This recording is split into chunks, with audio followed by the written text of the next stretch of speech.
Aceh. Bi balai dia hinohana. Kan ro kapian ke mana ka? Pukoma ni. Nan jangan nak petulung nak buat tolong ni apa mak kerja mak hai krease. Haram jadah kak. Kom. Nyo terakhir pegah ka apa? Ka kuna adro. Beka pegahnya temuna bersep uranya ka. Butro temuna kecaran ka temuna. Beka pa ma temuna ibu abeh yu kecugaranya ka ku bi ya.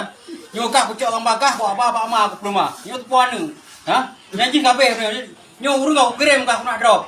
Beka pekero ke so ya dah.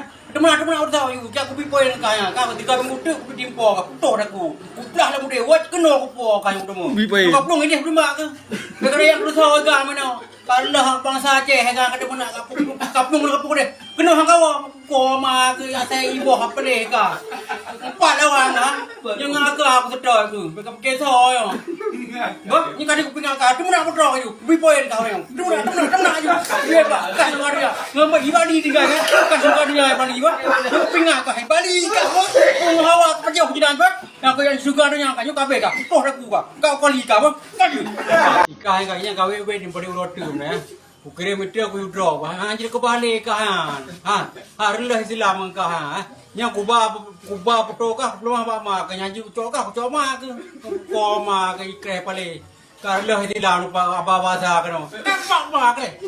Ko aku keduk timbak plang ku de ka ba. Kau ba. Lang tiga ku nyok tu mengka ba. Nyau wali uja ka ka jangan draw ku balik ka suka dia no. Ka suka dia no ka apa. Ungkap ka dia dia tu. Mana betul, betul aku.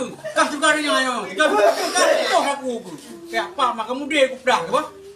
Rio agam apa? Pak mak. Yo ada cakap apa? Ho ke laut. Aku heran. Kenapa manusia mau larangan Tuhan? Itu salah perbuatanmu. Jahat seperti binatang.